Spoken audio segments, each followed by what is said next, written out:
Hi there moviegoers, my name is Ep3 and welcome back to Tengok Wayang. Now on this episode, I'm going to share with you a movie that I just watched recently called Candyman. So let's get to it.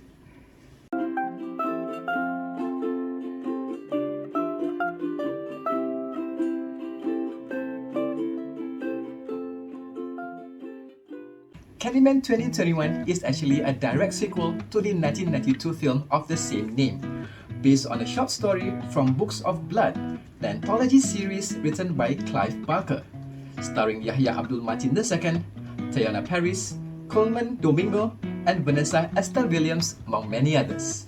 The story began when Brianna, played by Teyonah Parris, heard an urban legend that happened at the Cabrini Green housing project many years ago. Later, her boyfriend, Anthony, played by Yahya Abdul-Mateen II, an artist, visited the location where the urban legend has said to be taken place for inspiration. What he got was something he was not supposed to know at the first place. From curiosity to obsession, and finally he succumbed to a monster that's called the Candyman. I enjoyed myself when I was watching this movie.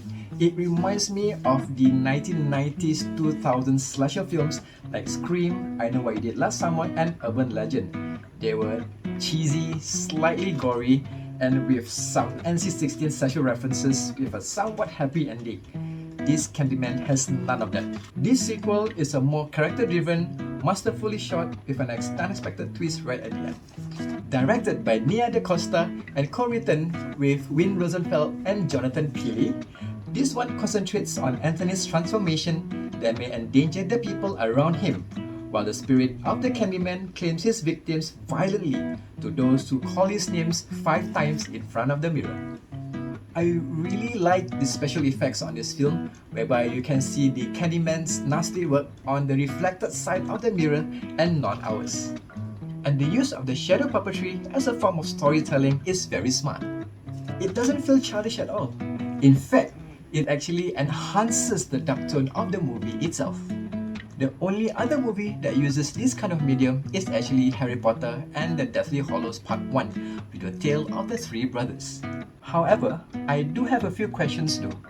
For example, number 1, when the bee stung Anthony, does that mean that the curse of the Candyman is already set in motion?